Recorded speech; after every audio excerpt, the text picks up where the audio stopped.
energia da água, porque o próprio Jesus se apresenta como água da vida.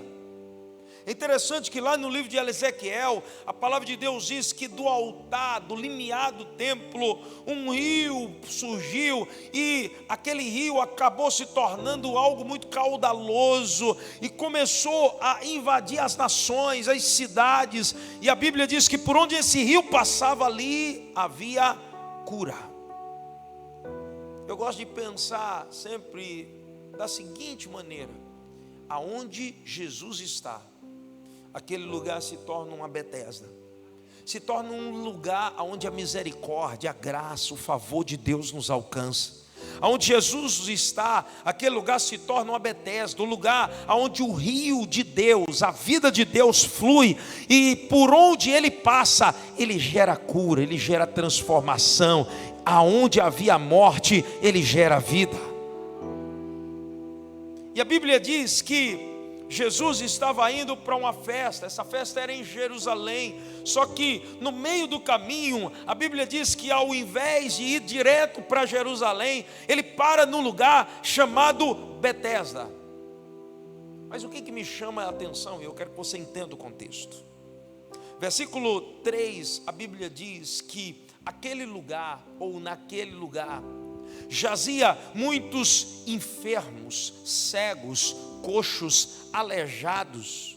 É interessante que havia um lugar onde a festa, a celebração, a música, a dança, a abundância, a fartura de comida existia. E a Bíblia diz que ao invés de ir direto para aquele lugar, Jesus faz uma pausa no meio do caminho. Ei, olhe para a pessoa que está do seu lado, profetize sobre a vida dela, diga: creia, Jesus pode e vai fazer uma pausa no meio do caminho para se encontrar com você.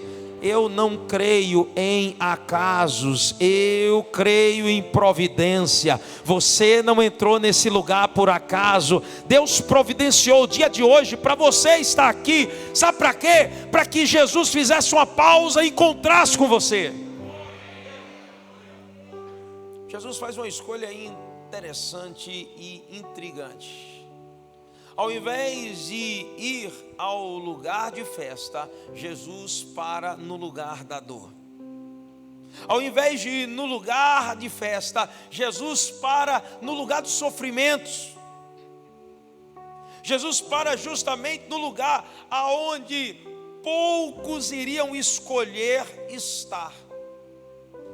Na verdade, a Bíblia é cheia de aparentes antagonismos. É ou não é verdade?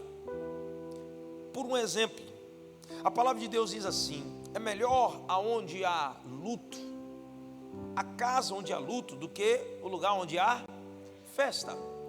E aí ele traz a máxima. Por quê? Porque no lugar onde há festa, você acaba sendo distraído, você acaba esquecendo o propósito da vida, você acaba perdendo o senso do que realmente é importante, do que realmente vale a pena.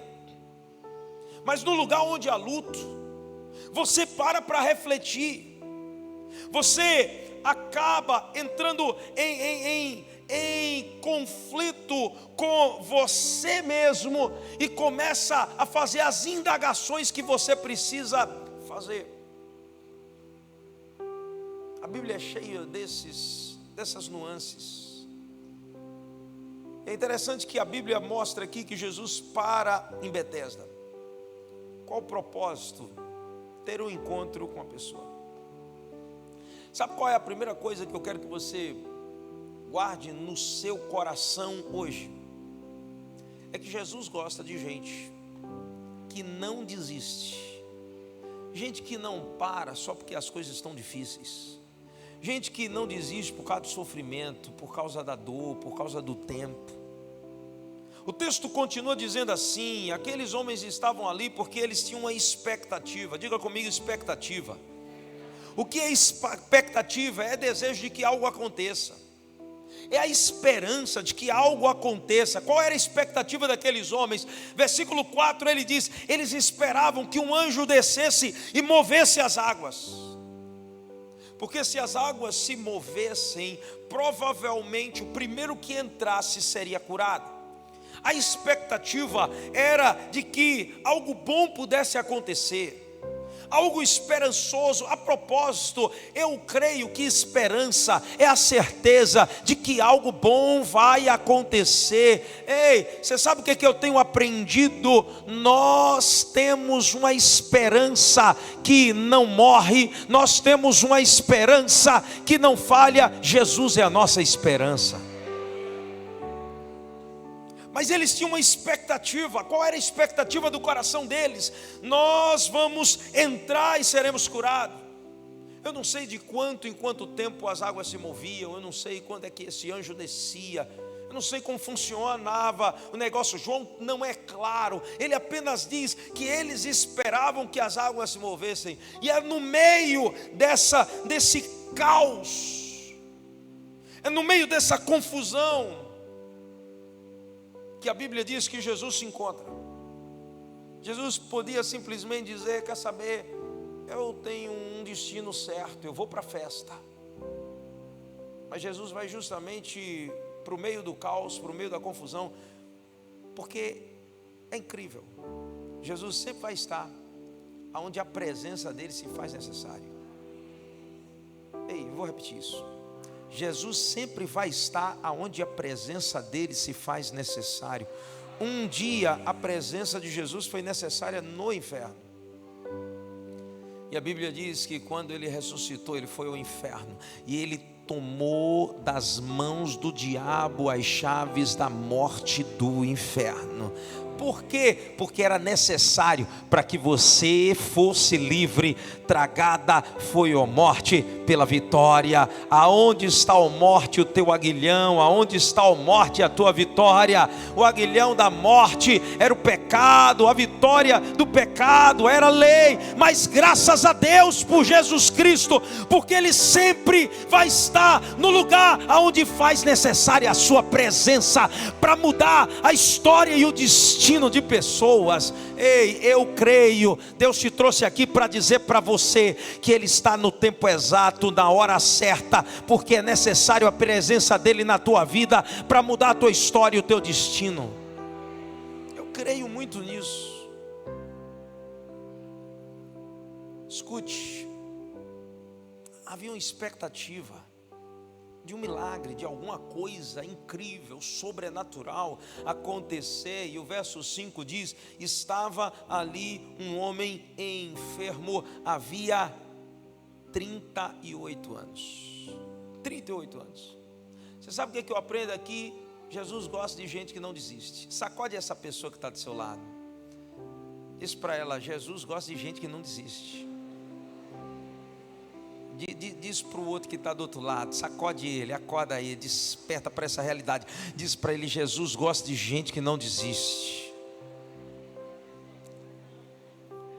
Sabe, eu acredito que Deus me trouxe aqui para dizer para algumas pessoas: não desista do seu casamento, não desista da tua família, não desista dos seus sonhos. O projeto de Deus para a tua vida vai se cumprir. Jesus não chega atrasado, Ele chega no tempo certo e Ele está preparando o melhor para a tua vida. Sabe, eu não consigo mensurar a capacidade de resiliência daquele homem. 38 anos, gente, imagina você 38 anos na fila de espera. Imagina você 38 anos na expectativa de alguma coisa incrível, sobrenatural acontecer e nada acontece. Mas a gente precisa dar a mão à palmatória, porque mesmo não vendo nada acontecer, aquele homem estava ali todo dia. Mesmo às vezes com o coração quebrado, arrebentado, aquele homem estava ali todo dia. Eu tenho uma história interessante. Tem uma irmã lá da igreja. Essa irmã ela tem uma fé incrível.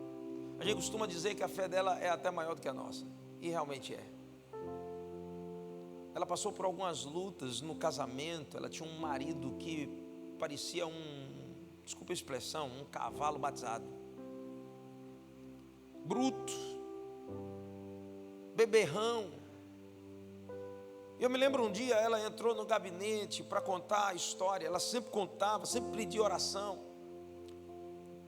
Ela veio contar a história de que ela havia sido agredida pelo marido, o marido havia batido nela. Eu me lembro que a gente disse para ela: minha querida, olha, tem coisa que é oração, tem coisa que é 190. Ela olhou assim, e ela disse: bispo, mas eu creio. Deus não me prometeu algo que Ele não pudesse cumprir. Deus não me falou a respeito de algo que Ele não pudesse fazer. Sabe o que eu acho lindo? É a capacidade que Deus colocou no homem de não parar mesmo quando tudo diz que pare. Aquela mulher não desistiu. Sabe qual a moral da história? Depois de algum tempo, um dia nós estávamos no gabinete, a porta se abre e entra um troglodita, um homem enorme, nós não o conhecíamos, e ele entra e ele senta ao lado dela. Ela olha para a gente e disse: bispo, está lembrado? Aqui é o meu marido. E quando ele começou a contar o testemunho do que Deus fez, eu vi um cara gigante sendo derrubado e desmontado pelo poder do Espírito Santo, e ele chorava, e ele dizia como Deus havia mudado o coração dele. Por isso creia, Deus gosta de gente que não desiste. Essa história não é a história do quanto Deus expõe através de Jesus o fracasso de um homem que por 38 anos não conseguia viver o milagre, mas essa é a história de alguém que agora está sendo reconhecido pelo Senhor pela capacidade de não parar mesmo quando tudo diz que não. Ei, deixa eu dizer uma coisa para você: quando todo mundo mandar você parar, só pare se Jesus mandar. Se Jesus não estiver mandando, permaneça, continue, avance. Sabe por quê? Porque um dia você chega lá. Essa é a chave. Jesus sabia que aquele homem estava assim há muito tempo, sim ou não? Sim. O texto é claro, o versículo 6, a Bíblia diz assim: Jesus, vendo-o deitado e sabendo. Diga comigo: Jesus via e sabia. Jesus via e sabia. Jesus via a situação dele até antes de estar com ele. Jesus sabia da situação dele até mesmo antes dele contar. A Bíblia diz, Jesus sabendo que ele estava ali há tanto tempo. Deixa eu dizer uma coisa, João não enfatiza isso por um acaso não. João não traz essa verdade simplesmente por acaso não. Isso aqui é intencional. Sabe para quê? Para mostrar que Jesus está vendo quando você está sofrendo, Jesus está vendo quando você está lutando, Jesus está vendo quando está doendo. A Bíblia diz que Ele não é o Deus bem presente só na hora da festa, mas Ele é o Deus bem presente na hora da angústia. Jesus é o Deus que se faz presente na hora da angústia. Jesus não só via, mas Jesus sabia. Ele vê o quanto você está lutando para não desistir, para não parar. Esses dias eu estava conversando com um jovem. Interessante que ele passou boa parte da sua vida preso às drogas. Ele tem uma história assim muito difícil de paternidade com o pai. E ele passou muito tempo preso às drogas. E ele não encontrava forças para vencer. Mas ele não desistiu, ele perseverou. Interessante que ele teve mais de 20 internações em centro de recuperação. Chegava um momento que ele entrava nos centros de recuperações e as pessoas diziam: você aqui de novo? Até quem devia acreditar já não acreditava mais. E esses dias ele estava conversando comigo. Interessante que hoje ele é um voluntário da Igreja da Família. Ele trabalha hoje juntamente conosco, ele juntamente com a esposa. E é interessante que ele conversando comigo esses dias, ele dizia para mim: bispo, deixa eu dizer uma coisa, valeu a pena não parar, mesmo quando tudo e todo mundo dizia desista, havia algo dentro de mim que dizia: não pare, porque eu acredito em você, não pare, porque aquilo que eu comecei, eu vou completar. Jesus gosta de quem não desiste. Diga para você mesmo: eu não vou desistir. Não diga isso com convicção. Diga: eu não vou desistir. Você vai até o fim. Segundo, Jesus gosta de gente quebrada, gente que aparentemente já perdeu a esperança. É interessante que aquele que estava desenganado, aquele que provavelmente todo mundo olhava para ele e dizia: 38 anos, aí já é bronca demais, aí já é tempo demais. Foi justamente aquele que, ao meu ver, eu não sei, eu estou especulando, mas ao meu ver, era o que tinha mais tempo de espera, era o que tinha mais tempo de dor. Não havia apenas dores físicas, mas se você parar para analisar a história, você vai ver que havia algo também na alma daquele homem. Era justamente aquele que tinha mais tempo, aquele que mais sofria. Foi justamente aquele que Deus escolheu. Jesus não escolheu aquele homem por acaso, não. É incrível como o apóstolo Paulo, em 1 Coríntios capítulo 1, versículo 27, vai dizer que Deus, ele escolhe as coisas que não são para confundir as que são. Deus escolhe as coisas mais humildes para confundir ou para envergonhar aquelas que são sábias. Sabe para quê? Para que no final das contas ninguém se vanglorie na presença do Senhor.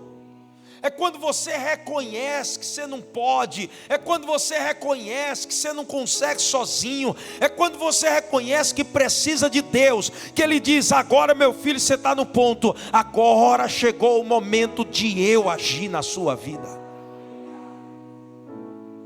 Por isso, Jesus gosta de gente quebrada. É quando o vaso está disposto a ser moldado e tratado por Ele da maneira dele, é que Ele vai agir. Jesus não gosta de gente que acha que sabe tudo e que pode tudo, gente que bate no peito e diz: ah, você não sabe quem eu sou. Ei, meu irmão, você não sabe quem Deus é. Porque se você soubesse quem Deus é, você jamais andava de nariz empinado. Mas você sabe quem Deus é, você reconhece que tudo que você tem, que tudo que você é, vem dEle, é para Ele, e é por causa dEle que você pode viver um milagre, mesmo quando estiver passando pelas coisas mais difíceis da vida. Você sabe o que eu penso? As pessoas podiam olhar para ele e dizer: mas esse cara, você já parou para pensar como é o olhar de Deus? É diferente do nosso. Quando Samuel chega na casa de Davi, ele vê o primeiro filho de Jessé, ele diz: é esse. Porque o que Samuel via era a capacidade do primeiro filho, era a força, era a habilidade. E é justamente nesse momento que Deus traz uma revelação ao coração do profeta. E ele diz assim: eu não escolho como você escolhe, eu não vejo como você vê. Sabe, às vezes a gente olha para a gente e a gente só vê alguém quebrado. Às vezes a gente olha alguém para a gente e a gente só vê alguém que não tem mais jeito. Às vezes a gente olha para a nossa família e a gente pensa: Deus pode usar qualquer família menos a minha. Ei, quando eu profetizei aqui que Deus iria usar famílias aqui para, ao invés de ser conhecidas por lugar de problema, mas por lugar de milagres, é porque eu creio que Deus pode e vai fazer isso. Só que tem horas que a gente olha para a situação que a gente está vivendo e a gente pensa: mas como isso é possível? Faz tanto tempo é tanta luta. Às vezes a gente ouve tanta gente apontar o dedo e dizer: não, para você não tem jeito, você eu duvido. Sabe, um dia eu ainda vou contar minha história aqui, mas eu sou justamente o improvável da minha casa, e é justamente o improvável que Deus levanta. Sabe por quê? Porque no final das contas a glória não é de quem foi levantado, mas a glória é de quem levanta o que estava caído. Deus gosta de gente quebrada. Deus pega uma mulher samaritana que tem uma história de vida terrível, 5 maridos, o último que ela está não é nem marido, e Deus usa aquela mulher para que através da vida dela toda uma cidade seja alcançada. Sabe por quê? Porque provavelmente todo mundo olhava para ela e dizia: pode vir algo bom dela. Jesus disse: pode, eu posso entrar nela, a água da vida pode entrar nela, e quando ela beber, essa água que está nela vai alcançar outras pessoas. Ei, eu quero que você se prepare, eu quero que você esteja com seu coração preparado. Sabe por quê? Porque é naquilo que você acha que não pode, que Deus diz: eu vou me levantar em você, restaurar a tua sorte, a tua história, e eu vou te usar para ser um instrumento de cura. Eu creio num Deus que faz. Alguém já disse para você que não tinha jeito, ou que você não tinha jeito? Eu quero dizer uma coisa para você: você é um forte candidato a receber uma visita de Jesus e dizer: olha, não é o que as pessoas dizem, mas é o que eu tenho para dizer a você. Sabe, nós estamos diante de alguém frustrado, e Deus gosta de gente frustrada, gente que chegou ao fundo do poço. Sabe quando a história de José começa? Quando ele chega no fundo do poço. Sabe quando a história da salvação começa? Quando Jesus sobe no palco da vergonha, no lugar mais terrível. Ei, quem sabe você esteja em Betesda hoje, o pior lugar para se estar. Bicho, o senhor não sabe, minha casa é uma Betesda, só tem doente, só tem aleijado, só tem coxo. Pensa numa família disfuncional, pensa numa vida, a minha vida é uma Betesda, só tem coisa ruim. Ei, deixa eu dizer uma coisa para você: é justamente aí que Deus marca o encontro com você. Deus não marca o encontro com Jacó num lugar alto, Deus marca o encontro num vale, é no vale de Jaboque, o lugar mais terrível que Deus marca o encontro. Deixa eu dizer uma coisa para você: Deus está indo em direção à tua Betesda. Há pessoas que entraram aqui hoje desenganadas. Você ouviu tanto que você não pode, que não vai dar certo, que você não vai conseguir, que você começou a acreditar nessa mentira, e Deus está dizendo para você: hoje eu vou mudar a tua história. Por isso, em terceiro lugar, entenda, Jesus gosta de fazer perguntas que vão mexer com a gente, com o nosso sistema de crença, de valores. João capítulo 5, versículo 6. A Bíblia diz assim: Jesus, vendo-o deitado e sabendo que estava assim há muito tempo, ele pergunta: você quer ser curado? Jesus podia fazer qualquer outra pergunta, menos essa. Por quê? Porque há 38 anos aquele homem ia àquele lugar com um propósito. Na verdade, não era só a expectativa dele, era óbvio, era a expectativa da multidão. Todos ali queriam ser curados. E Jesus chega e faz essa pergunta: você quer ser curado? Por que Jesus faz essa pergunta? Porque se tem algo que Jesus tinha que curar não era o corpo dele, mas era a alma, era a vontade, era a fé, era a forma como agora ele estava enxergando a vida. Deixa eu dizer uma coisa: o tempo, as dificuldades, o sofrimento, as palavras que você ouve ao longo da história, elas vão sufocando, matando a tua fé, matando a tua esperança, destruindo a tua história. O autor de Provérbios vai dizer que a esperança que se demora adoece a alma. Sabe, eu atendo gente todo santo dia. Eu vejo gente que tem tudo para dar certo e que foi criada em imagem e semelhança de Deus, mas quando você senta diante delas, elas pensam que elas não merecem viver uma vida extraordinária. E eu sempre digo, realmente vocês não merecem, porque não é algo que tem a ver com mérito, é algo que tem a ver com a graça. Não é pelo que vocês fizeram, mas é pelo aquilo que Jesus fez na cruz do Calvário. Por isso você tem que mudar o seu mindset, a sua forma de pensar. Você tem que ter a sua mentalidade reprogramada pelo Senhor. Romanos capítulo 12, 2 vai dizer: não vos conformeis com esse século. Sabe por quê? Porque o mundo quer te formatar, o mundo quer dizer que você não pode viver a verdadeira alegria, que é a alegria de Cristo, que você não pode viver a verdadeira paz, que é a paz de Cristo. O mundo quer que você aceite o status quo, as coisas como assim são. Ei, as coisas não precisam continuar sendo como elas são hoje. Sabe por quê? Porque quando Jesus entra, Ele muda, Ele transforma água em vinho. Até o que está bom com Jesus pode melhorar. Por isso não aceite.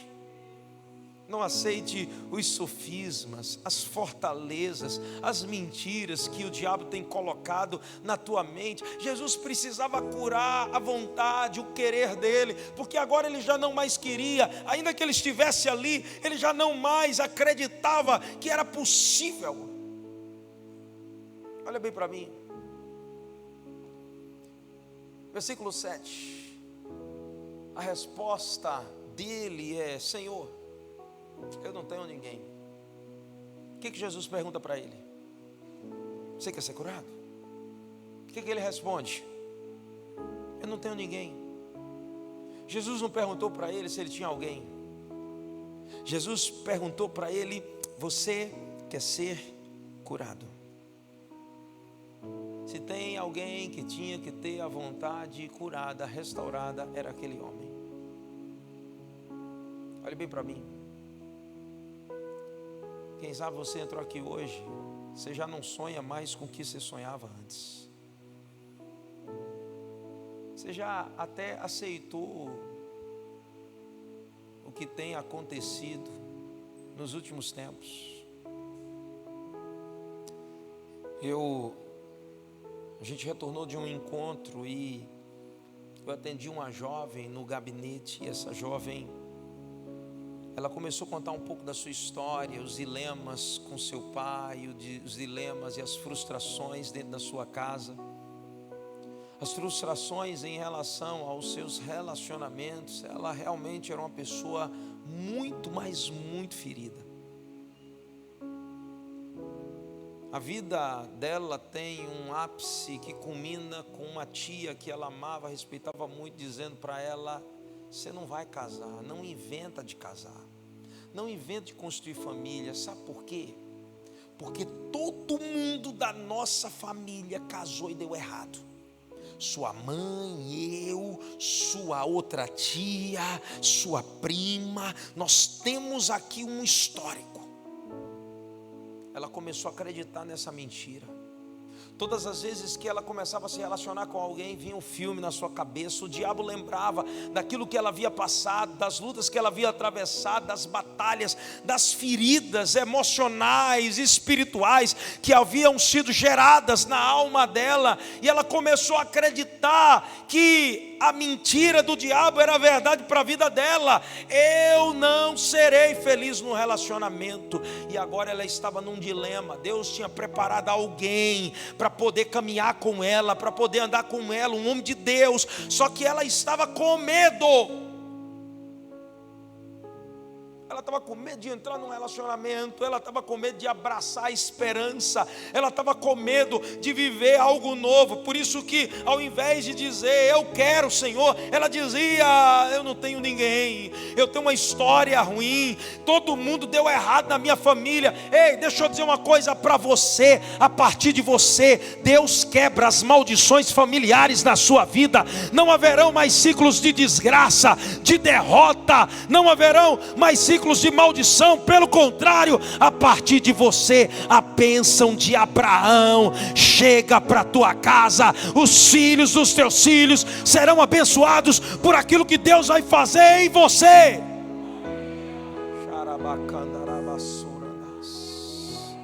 Ei, você está vestido com o capacete da salvação. Toda mentira que foi lançada na sua mente está sendo rechaçada.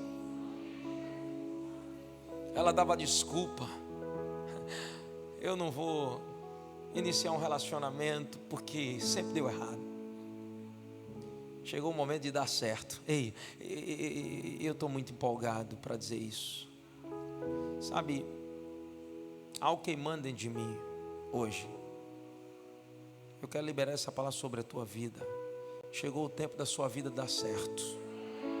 Agora olhe para mim, não é dar certo por causa simplesmente de você, é dar certo por causa de Jesus que chegou na tua vida. Ei, Jesus chegou na tua vida. Ei, vai dar certo por causa dele. Vai dar certo. Então entenda, antes de Jesus ajudar aquele homem a andar, precisava ajudar aquele homem a querer e crer corretamente. Tem gente que antes de Jesus ensinar a ter uma família restaurada, antes de ensinar a ter uma vida próspera, antes de ensinar a ter um futuro melhor, Jesus precisa ensinar você a crer e a querer corretamente. Você precisa crer. Tem gente que já não mais pede a Deus aquilo que pedia antes, que ele pensa, mas faz tanto tempo, eu já sofri tanto, eu já me frustrei tanto, quer saber, eu desisto. Não, hoje não é dia de desistir, hoje é dia de trazer à memória aquilo que Deus tem para a tua vida. Quarta coisa, você sabe o que Jesus estava ensinando aquele homem? Ele estava ensinando a ele a contar uma nova história, pois até aquele momento ele repetia a mesma história. Diga para a pessoa linda que está do seu lado, diga para ela, você está cansado da mesma história? Conte uma nova. Ei, olhe para mim, você está cansado da mesma história? Conte uma nova. Meu irmão, há um poder criativo na sua boca. Abra a boca, conte uma nova história. Conte uma nova história. Conte uma nova história. Todo ano nós escrevemos o livro dos sonhos na nossa igreja. Todo ano nós distribuímos e as pessoas escrevem o sonho e oram durante anos sobre aquele sonho. E o início desse ano nós estivemos numa das nossas igrejas filhas, em Caruaru. E no final de um batismo, de um culto, uma irmã nos procurou e ela trouxe um livro dos sonhos. Eu achei interessante porque ela me entregou o livro dos sonhos. Eu abri, folheei e disse, muito bonito, maravilha, e devolvi. Ela disse, não, bispo, o senhor não entendeu. E eu disse a ela, então me explique. Ele disse, há anos minha casa vive em pé de guerra. Há anos eu não consigo reunir a minha família ao redor da mesa. Há anos eu não consigo viver aquilo que eu tanto almejo. E chegou um momento que eu até desisti de orar, de pedir, de sonhar com isso. Até que eu ouvi falar do livro dos sonhos, e o Senhor ministrou sobre sonho, e eu recebi aquela palavra. Eu estava no campus online, ouvindo aquela palavra, e parece que algo entrou no meu coração, e gerou fruto de fé, e eu comecei a crer. E ela pegou o livro dos sonhos dela, e uma parte do livro dos sonhos é uma folha em branco, onde está escrito: escreva a sua visão, aquilo que você vê. E ela desenhou uma mesa, e ela colocou a figura dela, dos filhos ao redor da mesa, à disposição de onde cada um iria sentar. E ela chega para mim num domingo, e ela diz: bispo, tudo que eu vi, sonhei, idealizei, Deus cumpriu na minha vida.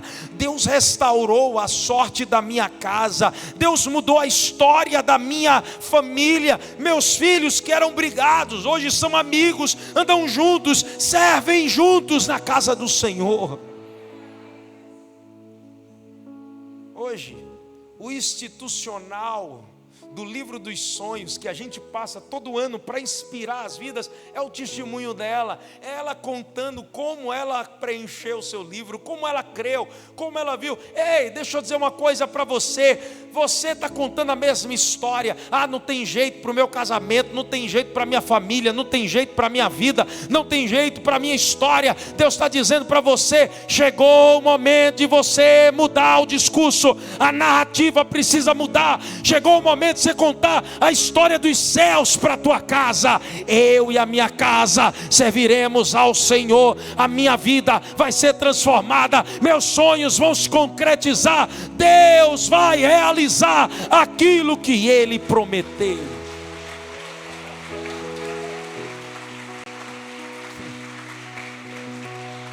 Escute,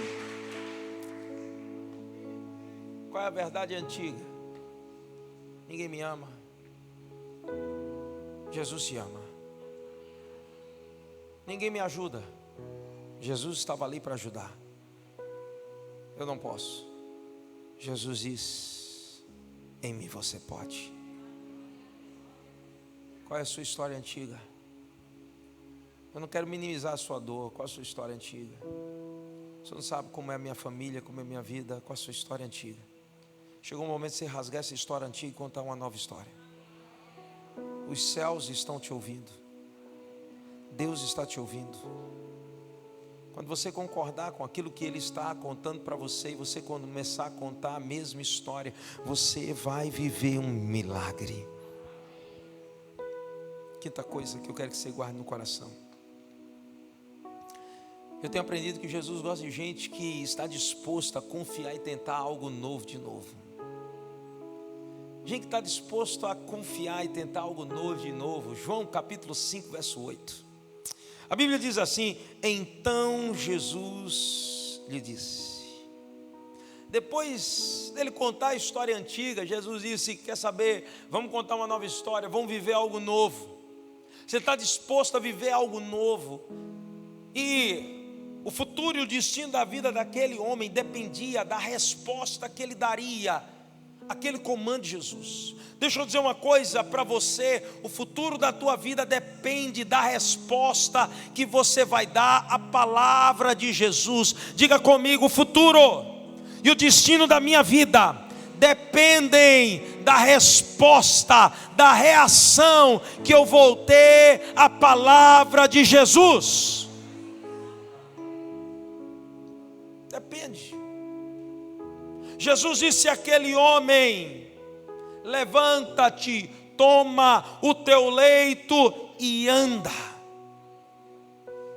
Note que o que Jesus pede para aquele homem era mais difícil até do que aquilo que ele esperava. Alguém que o levantasse e o levasse até o tanque.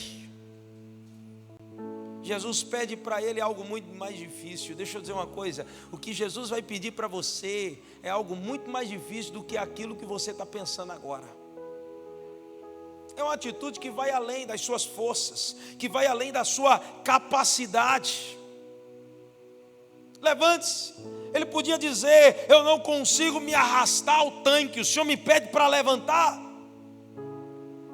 levante-se, eu estou há 38 anos aqui, deitado, o Senhor me pede para levantar. Você sabe o que Jesus estava pedindo àquele homem? Que ele parasse de fazer, ou de tentar fazer aquilo que lhe era possível. Porque o que era possível que alguém pegasse ele, colocasse no braço e levasse até o tanque. Sabe, quando você está fazendo coisas possíveis, é você que está fazendo. Mas quando você começa a realizar coisas impossíveis, já não é mais você, é Jesus que está fazendo. Quando você começa a dar passos que vão além da tua capacidade, já não é mais você, já você não tem como dizer fui eu, a glória é minha, mas você tem que reconhecer que você não consegue se não for com Jesus. Isso é dependência, isso é confiança, isso é fé. A partir de agora, o que Jesus pede a ele, não era para ele continuar fazendo o que ele estava fazendo antes, é para que ele fizesse algo totalmente diferente, algo novo, e esse algo novo era algo que ia além do possível, era o impossível. Ei, mas o impossível se torna possível aquele que crê em Jesus Cristo, aquele que confia nele. Jesus certa vez está diante de um homem, um senhor. Ele está frustrado, esse senhor está decepcionado. Ele expõe a sua decepção a Jesus. Ele conversando com Jesus, ele diz: Jesus, eu estive com seus discípulos e eles não puderam resolver a minha situação. A decepção dele era tão grande que agora ele não só está decepcionado com homens, mas ele transfere a decepção que ele tem com homens para o próprio Jesus. E agora ele diz: se tu podes, cura meu filho. Jesus disse para ele: se podes.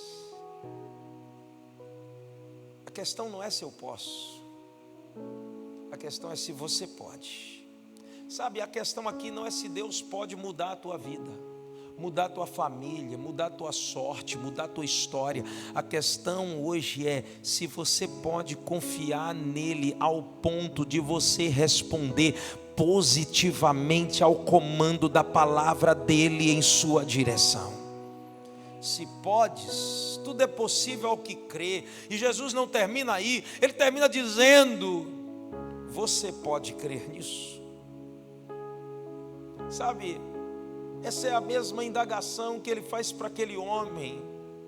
Levanta-te, toma o teu leito. O que ele está dizendo é: você pode crer que esses 38 anos não vão se comparar com o dia de hoje, que em um dia eu posso resolver o problema de 38 anos. Eu não sei quantos anos você está sofrendo, quanto tempo, mas em um dia Deus pode resolver a história da tua família, da tua vida. Ei, Deus pode resolver. Você sabe o que eu acho lindo? Versículo 9, a Bíblia diz assim: imediatamente o homem se viu curado. Diga comigo: imediatamente ele se viu. Diga comigo: ele se viu curado. Olhe para mim, como é que você se vê? Eu não estou perguntando como Jesus te vê, porque eu sei como Jesus te vê. Jesus te vê como alguém restaurado, transformado, como a menina dos olhos dele. Mas a minha pergunta é: como você se vê? Como você vê sua família? Como vê sua casa? Como você vê seu esposo? Porque como você se vê, você acaba declarando. Você acaba declarando aquilo que você enxerga.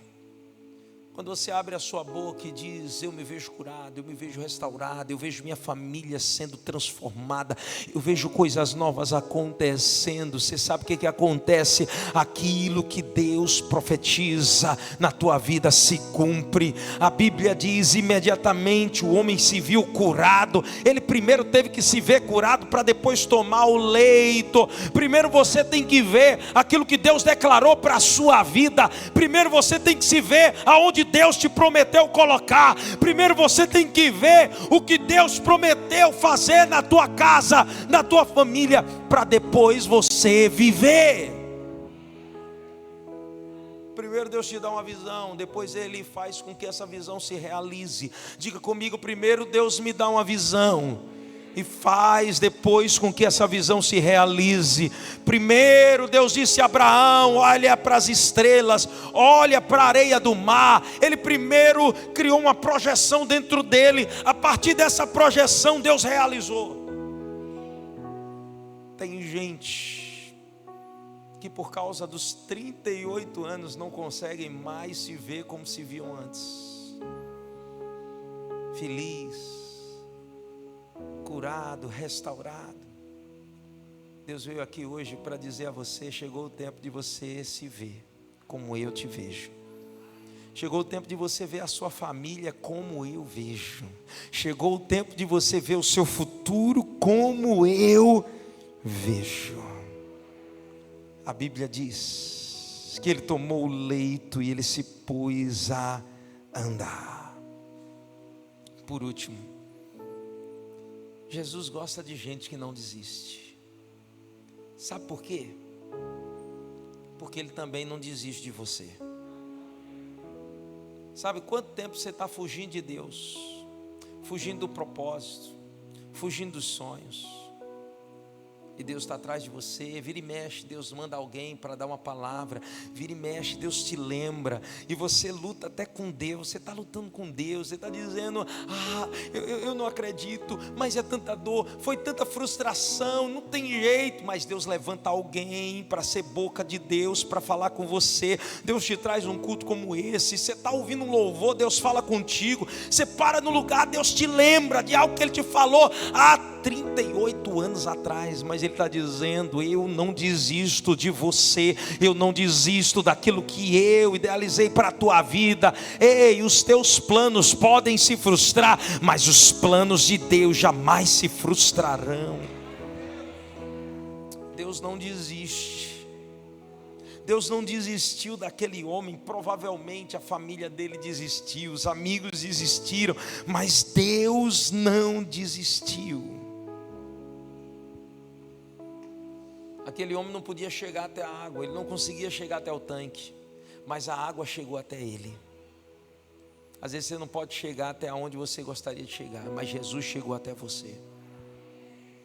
Deixa eu dizer uma coisa para você hoje. Você só está aqui hoje porque Jesus te atraiu até aqui. Esse lugar vai ser a tua Betesda, a casa de misericórdia, o lugar onde as águas fluem. Sabe para quê? Para mudar a tua história.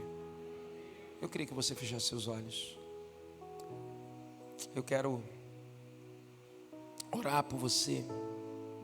Antes eu quero fazer um convite. Eu não sei, mas quem sabe Deus trouxe alguém aqui nessa noite para dizer a você que chegou o tempo de você deixar de tentar e apenas confiar. A questão aqui não é tentar, é confiar em Deus, é saber que Deus tem o melhor para a tua vida. E enquanto a igreja ora, eu quero saber se há alguém aqui nessa noite que quer entregar o seu coração a Jesus, receber Jesus Cristo como seu Senhor e Salvador.